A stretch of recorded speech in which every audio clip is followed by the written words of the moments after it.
My hair look crazy. You are now tuned in the big city. Right here on It's a pretzel knot. Y'all don't like my pretzel knot? Girl, my buddy, my friend TaylaAndre. Keep it locked. Why should you keep it locked? You should always keep it locked.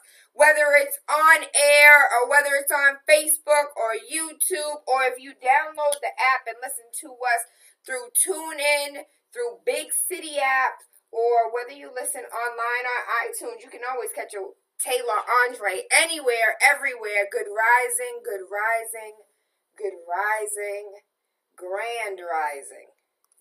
It feels good. You woke up. You hear my voice. Are you breathing? Yes, you is. So yesterday, for the life of me, I could not find this amazing workshop that's coming to Boston, how masculinity training is curbing teen violence in Chicago, the art and science of becoming a man. It's coming to Boston. It will be in 4 of Boston schools. Changing gender roles are key to accelerating the culture shift around changing the way we work and live. Redefining Masculinity is an editorial package that investigates what it means to be a man in 2017. And I don't know if you guys remember the conversation that we had with Sila Rowe about 2.5, maybe 3 weeks ago, and he has his own program here in Boston. But about 2 months ago, Anthony DeVetio, 49 years old, equal parts grizzly and joyful, with a voice that hits the nasal of Chicago in a way that only natives can enjoy. He has started a meeting or a program of Becoming a Man, the Mindful Masculinity program that he founded that teaches social emotional learning, mindfulness, and de-automization without all the jargon, without all of the language. And this is all like for fragility of other people. This does not have to do with the fragility of us. This is not the language that he is using around these young boys. This is the language that needs to be used in order for people to be like, oh, we want to fund it. Where's Chance the Rapper when you need him? The attitude isn't macho or patriarchal, and he says, like, you just have to man up and go through, exercises with these boys and teach them what it means to be a man. A lot of these boys don't have a man in their life. They don't have men in their life. They don't have a man in their life to teach them right from wrong. They don't have a man in their life that is an actual man. Shout out to all the real daddies out here. Shout out to all the real men out here. Because there's a difference between you having the parts of a man, you having the parts of a female, good rising, grand rising, and you actually being a man, or you actually being a female, being a woman about yours. Shout out to Auntie Debrina Jackson Gandy, because she talks about, are you in your girl or are you in your woman? Are you in your boy or are you in your man? And a lot of us, and there's times, I'm not going to sit here and act like I'm perfect, far from it. There's times I'm a little girl. There's times I'm whining like a little brat. There's times where it's just like, damn it, hold on. Am I a mom or am I the kid? So if I, as an adult, can acknowledge those times in which I am not acting fully like a woman, imagine these young boys out here, these young ladies out here. Imagine what they go through. Imagine how they're lost and misguided and don't have somebody helping them to navigate the waters of life. I want to give a quick acknowledgement. A friend of mine, Javon Williams, lost his brother. A going home ceremony for Rondell. They have a GoFundMe. I don't know if you guys remember. Shout out to the Urban League of Eastern Massachusetts. Go fund yourself. GoFundMe is not how you bury your loved ones. Unfortunately, this is the life that we live. Unfortunately, this is where we are right now. I acknowledge that. They're trying to raise $5,000 to bury Rondell. They currently have $2,870. Thank you to the 41 people that have raised $2,870 in 2 days, a going home ceremony for Rondell. Javon, I am so sorry that this happened to you and your family. He said that I don't like asking for help, but in this case I need it. I'm currently scrambling to raise money for my baby brother's funeral. I ask that everyone keep my family in their prayers. Last Friday, June 21st, I lost one of my younger brothers, and I pray that he has found peace in heaven. The tears continue to fall. Now that you are not here, nonetheless, I love you so much, and we miss you, your big brother. And then he wrote a poem to my little brother. I wish our last conversation had gone so much differently. I wish I was quicker, said a few more things, and some others different. I wish that I kept you on the phone longer and could have been more convincing. I feel as if I personally failed you, and it hurts knowing you are no longer here with us. I'm going to miss your smile, your jokes, your free spirit nature, and your unwavering confidence even when you know you're wrong. Have me almost second-guessing my right. I miss you, and I wish that I have been the big brother you needed me to be. I love you and pray that you found the peace and happiness you were looking for. We ask anyone that can make it to come out to celebrate our brother's life. The support for us and our family is much appreciated. And I personally know Javon, so this is a little emotional for me. But if you can, $1, $5, $100, whatever it is that you can give, it's GoFundMe going home ceremony for Rondell. Peace and blessings to his soul, and I believe that he is in a better place. That was just a moment of silence. We are on air, so we can't take that many moments. But I want to acknowledge an amazing soul that is with us. And I said it yesterday, and I say it all the time. It was one of those things that Nana said, give me my flowers while I'm still here. Because when I'm gone, don't put flowers on my burial ground. Don't put flowers, in remembrance of me. Give me my flowers while I'm still living. Honor me while I'm here. And I would like to honor an amazing soul who is doing an amazing job in the position of political power. Miss Sonia Chang Diaz, are you on the line with us? I'm here, Tayla. Good rising to you. Good rising to you as well. For those who don't know, who is Miss Sonia Chang Diaz and what districts do you cover? So, I have the great honor and responsibility of representing the 2nd Suffolk District in the State Senate on Beacon Hill here in Boston.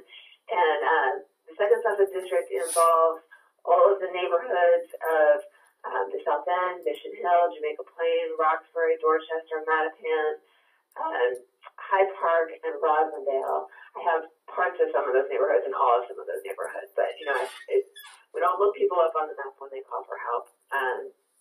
So we consider them all our charge.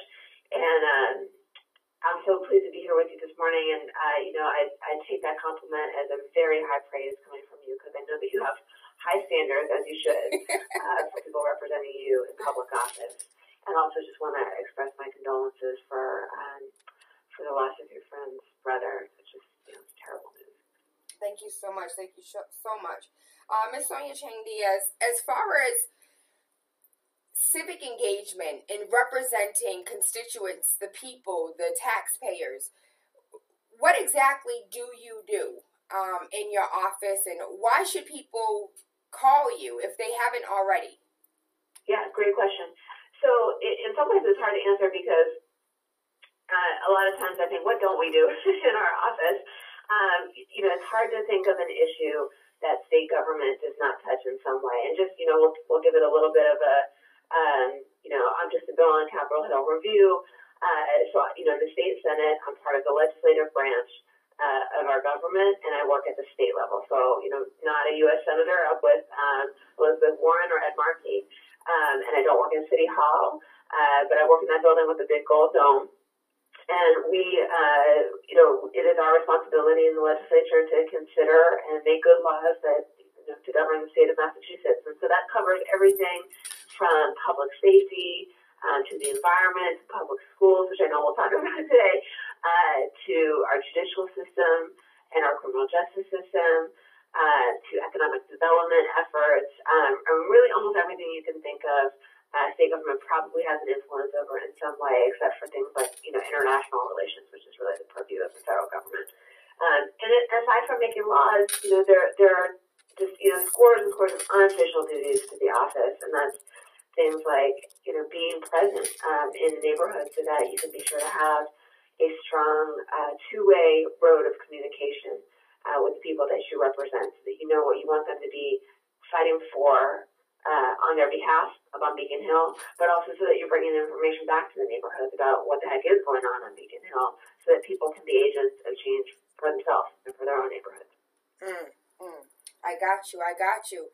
So for those who are well-versed in politics, some of the bills that you've been a part of have been important, like the marijuana bill, education bill, criminal reform bill. Let's start with education. How in the last few years that you've been in your position have you altered or sought to alter education? So that's a great place to start. It's good to dive right and give people real examples of what the heck we do. So as you know, but I know not all your listeners know, in addition to being the senator for this district, for the 2nd Suffolk District, and that being my primary responsibility, I also have the job in the Senate of chairing the Committee on Education. And in that role, all the bills that get filed every 2 years, our terms are 2 years long, so all the bills that get filed every 2 years that have to do with K-12 education or early education or adult basic education come through my committee, and it's our responsibility to review them, hold a hearing on them, take all the input we can from the public, and make a good recommendation to the rest of the legislature about what we should do with this bill. So in that role, I've had the opportunity to push really hard for a more just K-12 education system and, frankly, early ed, because that is, in my opinion, a fundamental part of a just and effective K-12 system, is that we really need to expand it into the earlier years. So, a big part of the work, this is kind of unglamorous, alphabet soup kind of stuff with government, but a couple years ago, the legislature established a bipartisan commission to look really deeply at how we finance K-12 education in the state. We had, about nearly 25 years ago, the state passed a landmark law called the Education Reform Act of 1993, and it caused a massive infusion of dollars into our K-12 system. It's also what brought us the MCAS system. It's what brought us the initiation of charter schools in the Commonwealth of Massachusetts. And so the charge of this commission was to look at the finance system that was baked into that law and say, how's it working, a quarter century later? Is it still working? What pieces of it might be working? What isn't working? What do we need to update for the 21st century? And that commission came out with unanimous recommendations a little under 2 years ago. And we found that we are underestimating what it costs to educate our kids in Massachusetts by between $1 and $2 billion with a B a year. And so since then, since the commission came out with that report, I have made it my business to turn the recommendations of that report into a bill, file the bill, and then push for those changes in law so that we can, heed the advice of all these experts that came together, again, bipartisan, folks from across the education spectrum, whether it's parents, superintendents, teachers, economists, take all that good advice and actually act on it. And today's Thursday, Tuesday, we had a many hours long hearing in the State House on the bill, because we have a hearing for every bill that's filed in the State House. And yesterday was the big day for what we call the SBRC bill, which stands for Foundation Budget Review Commission. And again, we heard from stakeholders across the state how dire the need is for this bill to be passed. So that was a mouthful. And for those who don't I still don't get it. I don't get it. Because a lot of us aren't politically engaged. We're not civically engaged. There was a lot of language and jargon that one may not understand. Why is it important to you, for the listeners, to engage, whether they're from Boston, whether they're in Brockton, whether they're in from Tennessee. Why is it so important to be politically engaged? Because you sound like whatever you're doing has nothing to do with me. Like, that ain't, all that mouthful means nothing to me. Education, rah, rah, rah, K through 12, I have a kid in college. What does this mean to me? And why is this important to be civically engaged and to understand, you know, the words that are coming out of not only your mouth, but all of these other politicians that essentially are being paid with my taxes? Yeah. Okay, so thanks for shooting me straight and trying to help me break it down. So let me take as an example, a parent in Boston, right? You might, and then we talk about how does it impact folks who don't have kids in the school system too. So, parents in Boston know deeply from personal experience that it is tough sledding right now in the DPS. And not just in the DPS, right? Also, if you're at a charter school, but particularly in the DPS, every school, every family is feeling the pain. Every year we're dealing with more and more cuts. It's like a death by 1,000 paper cuts, right? We've cut foreign language, we've cut arts, we've cut sports, we've cut social emotional supports, counseling services, social work services, trauma supports in schools. And we're getting down to the bone. I mean, we're really talking about increasing class sizes, cutting core teachers at this point in some schools, not in all schools, but across the board. And so parents are looking at, around and thinking, what is the cause of this, right? Is it because something, people aren't making right decisions at the city level, at the school level? And what they're hearing from the city is, look, talk to your folks on Beacon Hill, because the state has been shorting us on money that they were supposed to send to help us fund our schools for years and years. Mm-hmm. And the fact of the matter is, schools at the city level are funded by a lot of different sources of money, right? A lot of it comes from local property tax dollars that the city, that's the responsibility of the city. A lot of the money comes from the state, and some of the money comes from the federal government. It's a partnership across all of those levels, but it's all of your tax dollars and my tax dollars at work. But it is true that we, at the state level, have been shorting the city on some of our responsibilities over the past couple of years, and that is part of what's contributed to these budget cuts that people are feeling in their real lives at their kids' school over the last several years. Yes. And so that is why it's important for people to engage. If you guys have any questions, let me know. Particularly at the city and state level, where your voice, you can be directly heard, we can see your face, you can bring a lot of pressure to bear. And I'll tell you something, I've been in the legislature for 8.5 years now, and you win some and you lose some fights. But at 8.5 years, I can say without hesitation that we win enough fights to make it worthwhile to be in the ring. And nothing that has been big or important that has happened in legislative change and social change over the last 8.5 years on Beacon Hill has happened without major pressure from outside of the building. And that means from real people getting on the phone with their legislator, getting on the email with their legislator and saying, I live in your district and I want you to pass this bill, or I want you to oppose that bill, or I want you to increase funding for this. And that's what, that's how democracy is structured. Squeaky wheel gets the grease, Pete, and we've got to hear from our constituents in order to know what's important to them. So that's hard to believe, because whenever I call, well, I can't say that because my senator is Sonia Chang Diaz. So whenever I call my senator, I get answers. But for those who feel as if, I call 311, I call the mayor, I call my city councilor, I call Ed Markey, I call Elizabeth Warren, I don't see any changes. And for those that are listening, like the trickle-down effect and the little by little and the push here and the pull there, like how can we feel secure that our voices are being heard when we feel like we're being ignored? Well, I would say you have to ask people and let them know that you expect an answer. And look, no one legislator, is God, right? Like, the system is just not set up that way. We're not dictators. I'm one of 40 senators in the state Senate and one of 200 legislators, right, in the executive branch of state government. So I can't snap my fingers and make something happen because Tayla told me and because she convinced me it's the right thing to do. But what I can do is, wake up every morning thinking about what can I do today that is going to solve that problem that Tayla called me about, and what am I going to do today to to respond. I have to get back to my constituents who wrote to me an email and said, what are you doing about affordable housing? What are you doing about racial disparities in our criminal justice system? What are you doing about the fact that, I know 3 young men in my, family and friend circle who have been killed in the last 5 years. And I have to give an answer to those people. And that is going to inform my actions every day so that I can give a legitimate answer and not a BS answer. So that's what I would say people should expect. It's not that change is going to happen, the day after they call. It takes discipline and it takes constancy. But what you should expect is an answer back from the person that represents you about what are they doing to respond to your concern.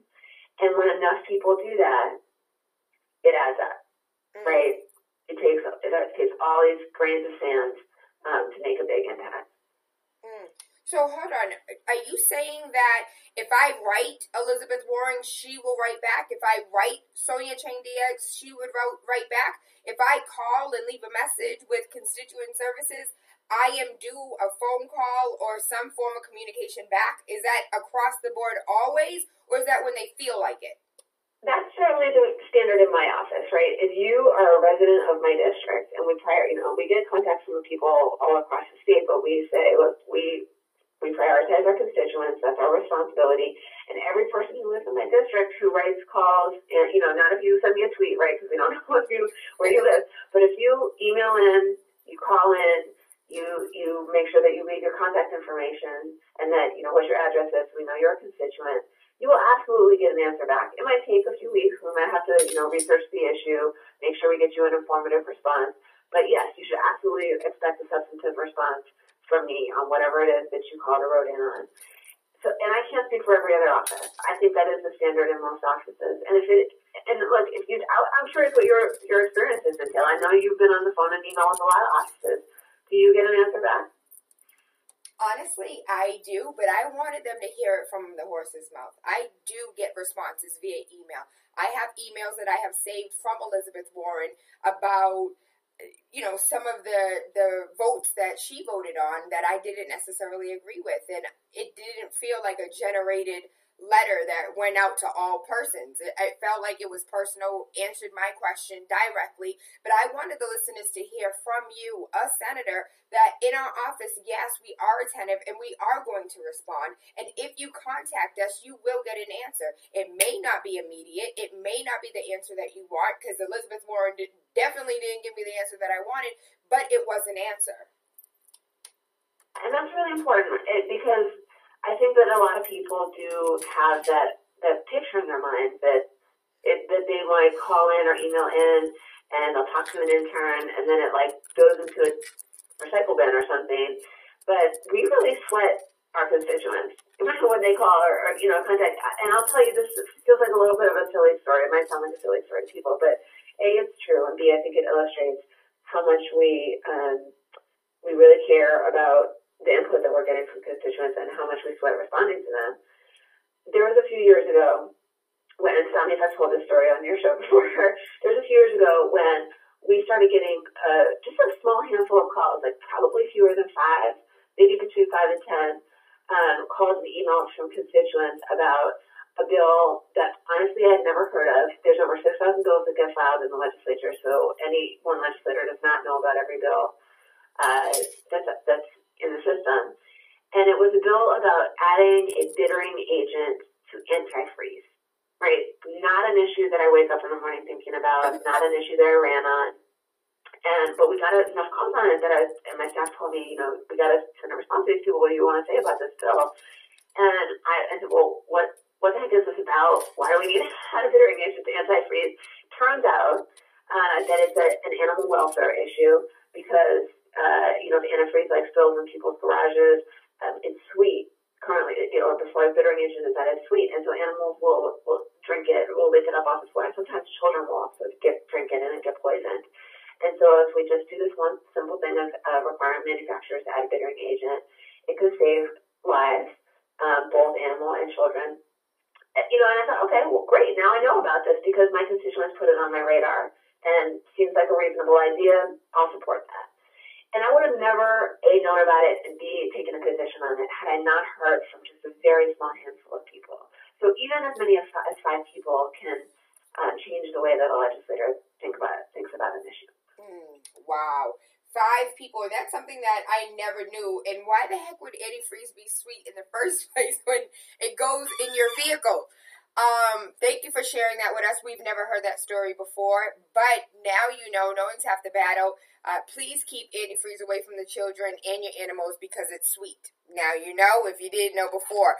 So if you guys have any questions, I don't have all the questions. I don't know all the answers, but if you have something that you want to ask, if you've never felt comfortable contacting your senator, if you've never felt comfortable contacting 311 on a city level, or even your city councilor, you just didn't feel comfortable. I hope you feel comfortable enough calling 617-282-0062 and ask Ms. Sonia Chang Diaz whatever questions that you have regarding politics or government or education, criminal reform, marijuana. One of the questions that came in is from V from Tennessee. He is not from Boston. He is from Tennessee. And he said he has a question. What effect is Betsy DeVoe having on education system for our children when it comes to funding and access to certain classes in school?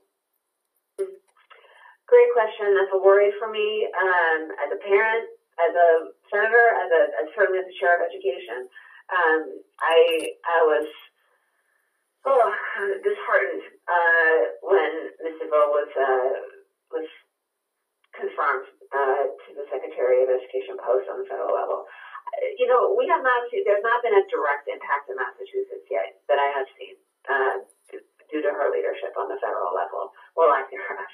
But I think it's a matter of time, right? It takes time for policies to shift when a new presidential administration comes in, and then, for new policies to be put in place, and then for those to trickle down and impact real people. So I think it's a matter of time, and I really worry about where we're going on the federal level, particularly where it comes to enforcement of civil rights protections in our schools. I think we're seeing a lot of signaling from Secretary DeVoe and from the federal government that they are ready to just kind of take their hand off the wheel when it comes to being a guardian of student civil rights. So again, we haven't seen a direct, real live story of an impact of that yet, but I think that people are scared, right? And that's a real impact, even if nothing specific has happened, just living with the fear that their rights are not going to be protected anymore. So we have very limited time with you. I want to discuss a little bit more about criminal reform and a bill that you are a part of addressing criminal reform. Yeah, Taylor, I'm glad you brought that up because that's a great example of a way that input from my constituents has really influenced me as a legislator. Criminal justice reform has become the signature issue for me. Other than education, it is the single biggest thing that I spend my time on. And I now vice chair the Judiciary Committee in the Senate. And reforming the system wholesale is a huge priority. But that is not something that I came into office knowing a lot about. But because I knocked on a lot of doors and I'm at community meetings constantly where I'm hearing from people about, I am disparate, I'm unfairly treated by the criminal justice system. I've knocked on doors where you could go a whole city block where you don't talk to a single family who doesn't have a loved one or a neighbor or friend, somebody that they know who's either locked up or who's just coming out from being incarcerated and is having a really difficult time finding employment, finding housing, getting back on their feet, and becoming a productive member of that family, that community, who really wants to turn their life around. And after I hear that story enough times, I think, man, this is a huge issue. This is a generational issue in my community, and I have got to get to work on this. So far, what work have you done with criminal justice reform? So I filed a bill 3 years ago. So this will be the second term that I filed it, called the Justice Reinvestment Act. And what it does, it includes a whole host of reforms, things like getting rid of mandatory minimum sentences on drug crimes, reducing what we call the felony larceny threshold. That means right now in law, the way it works is that if you steal something under $250 in value, it's considered a misdemeanor. But if it's over $250 in value, it's considered a felony. And that, think about that, right? We're not saying people shouldn't be held accountable for stealing things. But if you steal somebody's cell phone on the train, let's say, that's worth $400, you could get locked up for 5 years. And then when you get out, you're carrying a felony on your record for years and years, and that is going to make it really hard for you to find work, to find housing, access student loans, and it makes it much more likely that people are going to cycle back into crime, possibly addiction, and cycle back into the criminal justice system. And look, here, you and me again are paying to lock that person up, and we're paying over $50,000 a year to lock up every single body that we have in our jails and prisons here in Massachusetts. We could send every person to Harvard for less than that. So I filed legislation that would reform the sentencing laws, and then take that money that we save from locking up fewer people and locking up people for shorter periods of time to have more, punishment of physical crime. Take the money that we save, put it into a trust fund. And that trust fund would be designated for spending on things like dropout prevention, job training, reentry supports, so that we're getting into a virtuous cycle instead of a vicious cycle, and hopefully through those efforts preventing people from even getting into the system in the first place. And then we have a lot more money that we can start spending on things like K-12 education, early education, public health, housing, all the things that we want to be spending our money on. So taking the money from the prison and piping it back into education. So instead of school to prison pipeline, we're doing the prison to school pipeline. You got it. That's exactly right. How can, when you go to work, you wake up every day seeking to make change and seeking to reform criminal justice, seeking to reform education, seeking to reform some of these marijuana laws.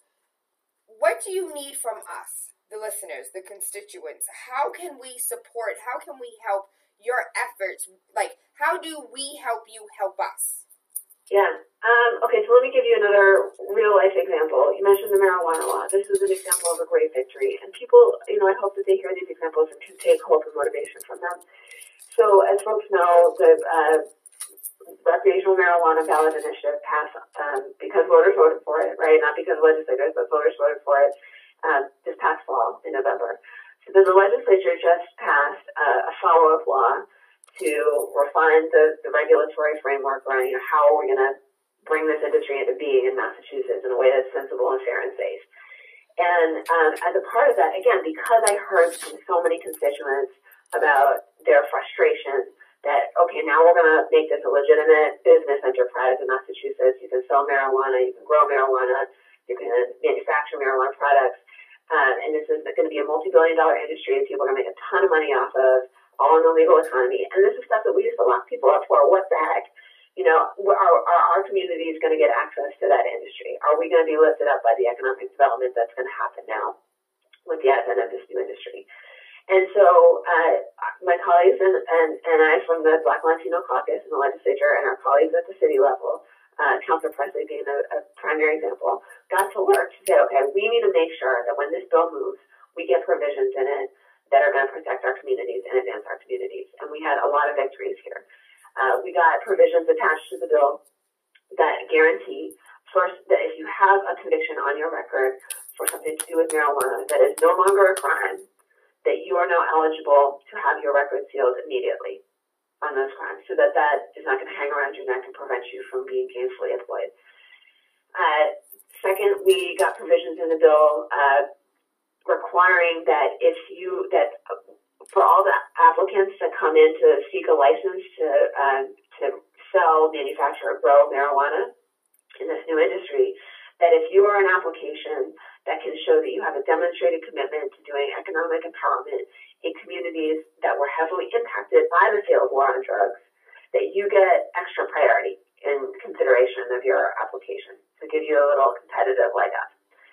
And we also got provisions ensuring that we're going to have seats at the table on the Cannabis Advisory Committee, Cannabis Advisory Board, which is going to help set policy for years into the future on this industry. That we're going to have people at that table who are experts in minority business development, experts in social justice, social welfare, experts in economic development in underserved communities. So that, I think it's Tito Jackson that's always fond of saying, I got you. If you're not at the table, you're on the menu. Absolutely. That's one of my favorite quotes. And shout out to Chica Project because they have one of their t-shirts that says, I'm at the table. And a lot of people don't understand what that means, but it means that if you are at the table, you are not on the menu. Your voice matters. You are counted. Her name, Shirley Chisholm, said if they don't give you a seat at the table, you bring a folding chair. And that's probably another one of my favorite quotes because there's so many times that we do not have a seat at the table. There isn't a name tag that says, yes, welcome, have a seat. We want to know your input. We welcome your input. There was something that you said about the amendments for the marijuana provisions that were made. As far as if you can prove that you were in the community and trying to get an economic, I can't word it correctly like you did, but what does that mean? Can you put that in layman terms for us? So somebody who maybe has already been doing this for years and just doesn't understand, how can I be a part of this industry doing what I've always been doing? So a lot of the details are yet to be worked out because this is a totally new industry. There's no, these are things that don't exist yet in Massachusetts. So the Cannabis Control Commission, which is a new state agency that's going to have to come into being to regulate all of this, is going to have to draft a lot of rules and regulations and, application forms for what they will consider to give you, that extra priority, that extra leg up in your consideration of your application. So I don't want to say that, I don't want to speak out of school that I, know more than I do because a lot of it doesn't exist yet. But the basic idea that they're going to be working off of is if you are a business, let's say you're a minority-owned business that, this is a totally made-up example. Let's say you are a catering business. And now you want to branch out into manufacture of marijuana edibles. And you have a demonstrated history of employing people of color, that the ownership of your business is already diverse, and you're reinvesting your profits into the community, and you're lifting up communities that historically were very adversely impacted by drug arrest and prosecution for marijuana. Those are all going to be things that the Cannabis Commission should basically give you extra credit for in your application and fast track you. Where you at, small businesses? For whether you would get a license for marijuana manufacturing, product manufacturing. Or maybe you're a business, you're a totally new business and you don't have a record like that you could point to, but you say, okay, look, I'm going to get extra points on this, on my application for this, so I'm going to make extra effort to think about who I'm going to put on my board, who I'm going to put in the, executive level of my business, who is an expert on hiring and training in communities of color, so that we're not just selling communities into communities of color, but that we're also building profits, building ownership, building economic empowerment in high-need communities. That's the kind of thing that I would expect that the Cannabis Control Commission would be looking for in the applications in order to give them this extra priority status. That same board will have a diverse individuals, blacks, browns, Latinos, everybody that were typically counted out will be counted in at this point, correct? That's my expectation, but I will say I would expect it's not just, did you put some people on your board and that's it? But did you put it in your business plan? Do you have actual behaviors that you're going to do differently that's baked into your business plan to make sure that you're building profits, ownership, and economic jobs and economic empowerment in high-impact communities? Awesome. So let's say, for instance, that I am one of these individuals back in the day when I was young. I'm not a kid anymore. I was over there selling weed, got in a little trouble. Right now I have a felony on my record. How exactly do I know if I am eligible to have my record sealed based on this new possible law? So I would encourage folks to call our office and we can help you figure it out. It is a question of looking up, is the crime that you have on your record something that is no longer considered illegal under this new law? And if that's the case, then you would be eligible to have that record sealed. That is a beautiful thing. Can you imagine how many? What about for the people that are currently locked up for the same thing? Will they be getting released, or have they been getting released?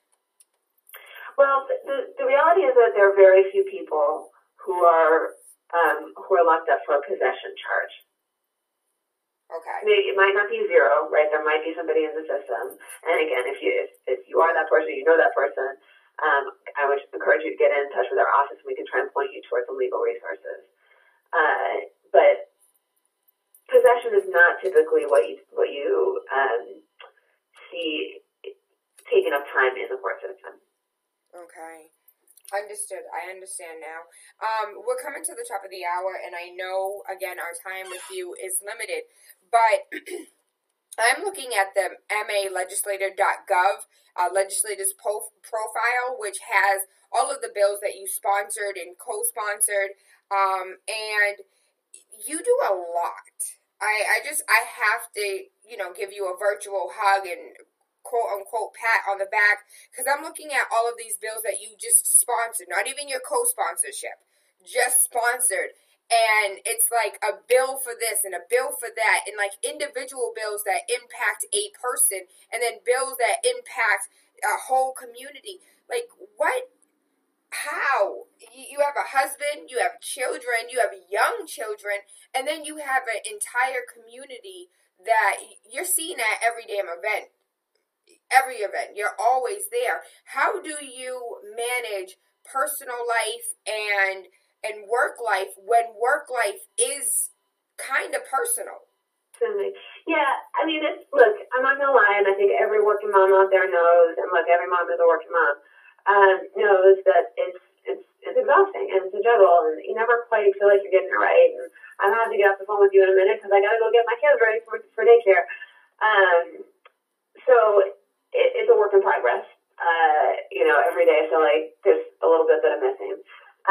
But the need is so great, and I love my job. I feel like it is a blessing to be able to wake up, put my feet on the floor in the morning, and know that I get to go to work to fight for the things that my community needs. And that's what keeps me going. And I've got a great team behind me, great family support, great husband, and also great staff in the State House. And I want to encourage people, if you're calling in my office, emailing into my office, please know that it's not just me that is making that legislative, magic happen, and it's getting all those bills filed. There are 5 right now, but 6 when we're on a full team complement of staff and plus interns who have huge hearts for public service. They take seriously all of the calls that we get and the emails that we get and the visitors who walk through the door, and they're there to help you. And we live for that job. So that's how it gets done. And I want to just leave people with you asked a question I didn't totally answer about criminal justice reform. Besides the marijuana bill that we did just get passed, and it's a big victory, and it's now on the governor's desk awaiting his hopeful signature, is the bigger pieces of criminal justice reform, right?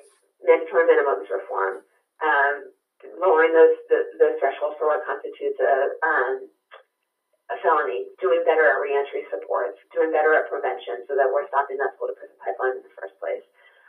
These are bail reform. So many people are locked up in our system right now who have never been convicted of a crime because they're sitting there because they can't make bail. It's crazy.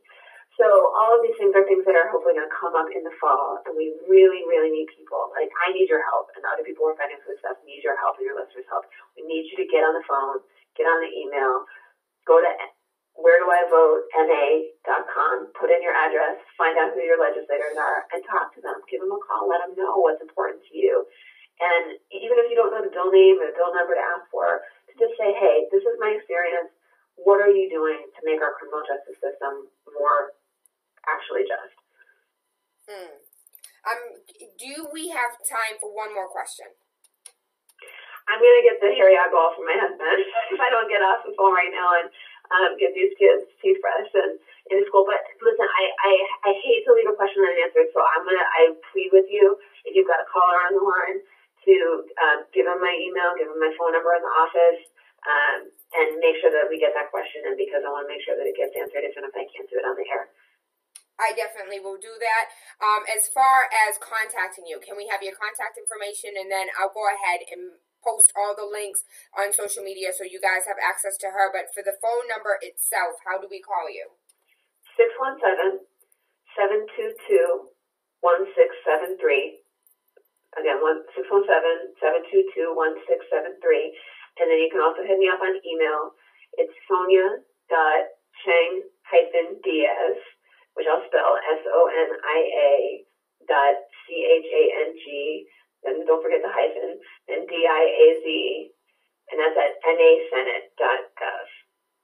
Ms. Sonia Chang Diaz, we thank you, we love you, we appreciate you, and we understand that your time is very important. So please go take care of those babies. Tell your husband we said thank you for this time, and we look forward to speaking to you in the future.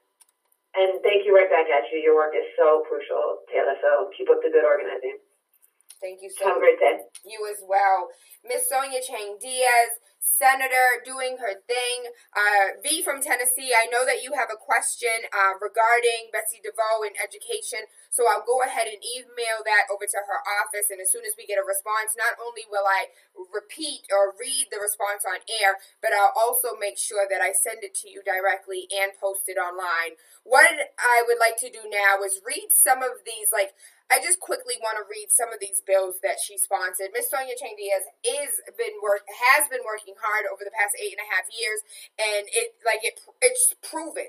There's some senators, some legislators that you can go to their profile and it's like no bills. They have no bills. They've never ever put up a bill. Nothing. But they co-sponsored a few, but nothing themselves that they sponsored. So, Ms. Chang Diaz petitioned, accompanied with other senators, petitioned the court for legislation to prevent funds deposited in children's savings accounts from counting against cash assistance benefits. Children's, families, and persons with disabilities. If you have a child savings account, your child savings account should not be counted if you need some type of help in cash assistance. By Representative Rushing, shout out to Byron Rushing, Ms. Sonia Chang Diaz, for legislation to establish a sick leave bank for an employee of the Department of Transitional Assistance that went temporarily through the Ways and Means. She also legislations relative to identity fraud, consumer protection, and professional licensure. Legislation to assist parental choice concerning special education placements in education. Legislation for accelerating student success through expanding learning time in education. General Court for legislations relative to municipal revenue growth factor in school aid, school, education. You can't tell us that she's not working. Legislation relative to universal pre-K access. Legislation relative to dropout prevention and recovery. Legislation to modernize the foundation budget for the 21st century. Legislation to modernize voter registration and jury pool lists. Things that we don't even think about. Things that we're not even concerned about. But if you are standing before a jury of your peers and I don't know if y'all know your history, but I know my history. And in history, it has been proven and found that sometimes the jury of your peers are not your peers. Nowhere close to looking like your peers. And so to modernize the jury pool list, some of the laws that govern whether or not Cousin Pookie got locked up, he could have got XYZ, but because of these mandatory minimums, something else that she's been working on. This is why it's important to call and email and be a part of civic engagement, baby. I know, sometimes you don't want to call. You don't want to be on hold. You don't want to complain to somebody when you feel that it's going to fall on deaf ears. But I tell you, I guarantee you, you're going to get a lot further by calling one of your politicians than you are by calling one of your friends. Because whether or not, whoever you call, you're still complaining. You're still complaining. You're complaining to somebody. Someone. Right? You still coming out your mouth. You still, you know, that I just did a pothole and I think it ruined my tire. I think it ruined my axle. Call 311. Tell them to fill the pothole in. Don't call your cousin. Don't call your boyfriend or your girlfriend complaining about something. Pick up the phone and call somebody who is actually has to answer to you. And she just said it. Miss Sonia Chang Diaz herself just said it. If you don't call us, 5 people called about damn antifreeze. Can you put a bittering agent in antifreeze? Who would have thought about that? 5 people called the office, and that was something that she signed off on. Let me go do my due diligence. Okay, this sounds about right. Voters, as well as the voting laws, as well as jury pool lists. Legislation relative to the Central Registry of Voters. Legislation to establish permanent voter registration for registered voters who move within the Commonwealth. Legislation relative to women's health. Legislation relative to the primary care workforce development and loan repayment grant program at community health centers. Legislation relative to higher education opportunities for high school graduates within the Commonwealth. Like I could go on. This is a long list. And these are only bills that she sponsored herself. Sonia Chang Diaz, you go to her co-sponsored list, it's twice as long. Things that she said, you know what? Yay. I'm in agreement. I'll sit on that. Yes.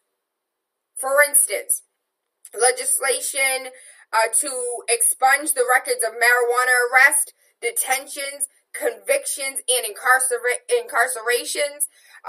Legislation to authorize the Department of Transitional Assistance to develop a pilot program to facilitate, encourage, and support the ability of low-income residents in the Springfield area to enter the workforce and reduce the need for public benefit programs. That's not even in her district. But she co-sponsored the bill because it made sense. We need to be civically engaged, baby. We can't sit here and have rage against the machine and turn around and say, you know, why isn't this happening? Or why isn't that happening? Don't call Tayla. Tayla's not a politician. There's nothing I can do for you, baby. I can make those phone calls on your behalf and demand change. My listeners want change. But I can't, Tayla, you called 15 times for 15 different listeners. Can they call by themselves? Because it looks better when it's 15 different names versus 15 different phone calls from one person. Or if we go back to the antifreeze, 5 people. 5 voices. You and 4 friends made a phone call. You and 4 friends sent an email. Think about it. I know y'all don't want to be bothered. I know y'all hate politics. I know it's politics. I know you feel like you're discounted and your voice doesn't matter. I know. But somewhere we have to get engaged. We have to get involved. We have to ask questions, those tough questions that make people feel uncomfortable. Make them feel uncomfortable. That's their job, to answer your questions. And it's your job to ask them. For those who don't know, 311 was put together by Mayor Marty Walsh. When you write, you write. I ain't going to argue with you when you write, but when you're wrong, I'm going to put you on the spot. And 311 was the right thing to do. You call 311 about trash. You can call them about an animal in the backyard. You can call them about a pothole. You can call them about the police that feel they could just park wherever they want to park. Take a picture of it. There's an app. Download it. You can upload pictures as your proof, as your evidence. You can write as long as you want. I love 311. They know me. I call. I use the app. You have resources, baby. You just have to use them. I want to, one more time, I do not want to tear up, but I can only imagine the tears that he is currently shedding. Javon Williams, they are trying to use GoFundMe to bury his brother. It's under GoFundMe, Going Home Ceremony for Rondell, RONDELL. If you can, please give funds. If you can't, the funeral service is Friday, July 28th at 10 a.m. at St. Catherine's Church, located at 517 Blue Hill Ave, right here in the Dorchester area. Jovan said, I do not like asking for help, but in this case, I need it. I'm currently scrambling to raise money for my baby brother's funeral. I ask that everybody keep my family in their prayers. Last Friday, July 21st, I lost one of my younger brothers, and I pray that he has found peace in heaven. The tears continue to fall now that you're not here. Nonetheless, I miss you so much, and we miss you, your big brother. He said to my little brother, I wish our last conversation had gone so much differently. I wish that I was quicker, that I said more things, that I said other things differently. I wish that I kept you on the phone longer and could have been more convincing. I feel as if I personally failed you, and it hurts knowing you are no longer here with us. I'm going to miss your smile, your joke, your free spirit nature, and your unwavering confidence even when you know you're wrong, having me almost second-guessing my right. I miss you, and I wish that I had been the brother that you needed me to be. I love you, and I pray that you found peace and happiness that you were looking for. They ask anyone that can make it come out to celebrate the life of his brother, and if you can financially support, please do. Javon Williams, that is on GoFundMe, and that it is named a going home ceremony for Rondell. Really quickly, there was a listener that called me yesterday, and she was looking at some of the parcels around the city. She wants to buy a piece of land that the city damn near stole back in the 80s, and to buy a house on. And I don't know if you guys are aware, but these are public hearings that anybody can attend and vote for on July 20th for Thomas Ganning, Housing Development Officer, Neighborhood Housing Development, conveyance to 206 West LLC, vacant land located at 206 to 208 and 210 to 212 West Broadway in South Boston, sold for $200. That is 3,983 square feet, sold for $200. Vote 5, design, tentative development designation and intent to sell to the Boston Common Solution. The owner or founder of Boston Common Solution is a former deputy director of the Black Removal Authority. He bought over 138,000 square feet of land for $2,500. $2,500 for 130,000 square feet of land. You gotta get on up, yeah. You can sit down. You can't, baby. If you don't stand for something, you'll fall for anything. And the okie doke is right in front of you. Let's get you in a house. Let's get you to be a homeowner. Let's work together. If we had a CDC where we the people, Franklin Field Association, if you go to their website, Franklin Field Association was one of those neighborhood associations that okayed this vote 5 purchase price of $2,500 for 130,000 square feet, has a address in Florida, a P.O. box in Stoughton, and no local phone number.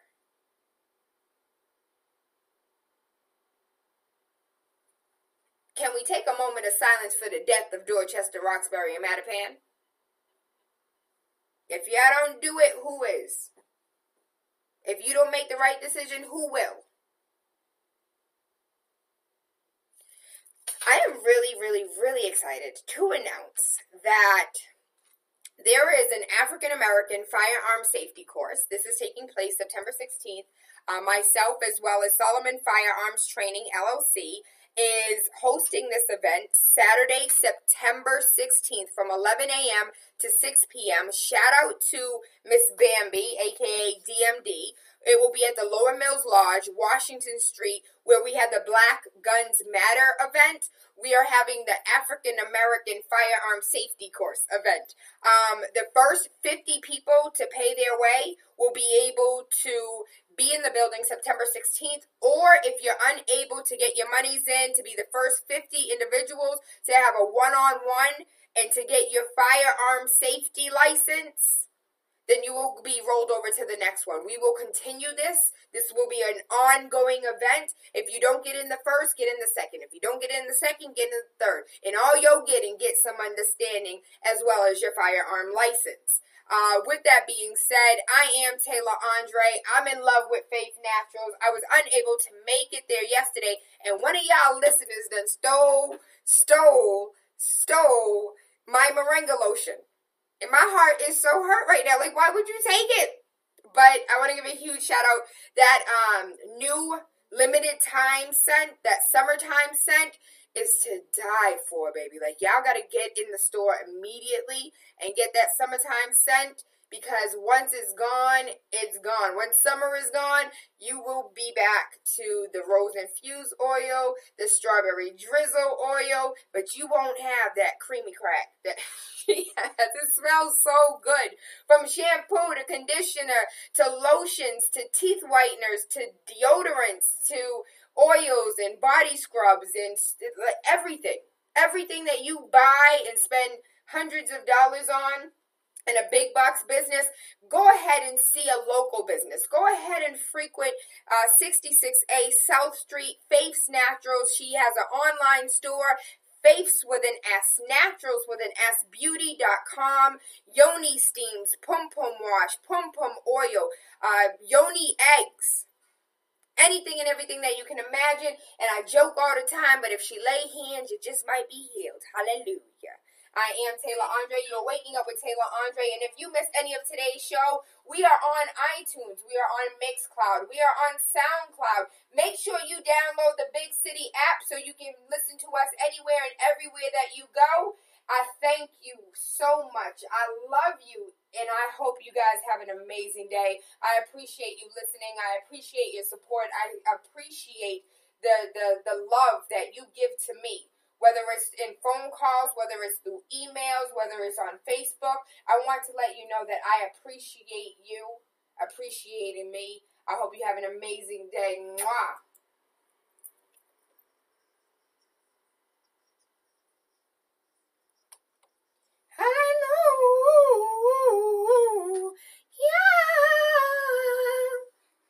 Shout out to Miss Sonia Chang Diaz. We got to get involved, y'all. We got to get involved. Because ain't nobody going to give us shit. They ain't been giving us shit. And I don't know why we expect them to give us anything. But we got to do better. When you know better, you do better. And some of us know and just don't give a fuck. Oh. It is what it is. I hope you guys have an amazing day. I love you so much. Mwah. Tomorrow is Freaky Friday, and we are talking about the down low. Keep it on the mañana. You gonna be here? Tune in, download the app, Big City 101.3 FM, Waking Up with TaylaAndre. Mwah.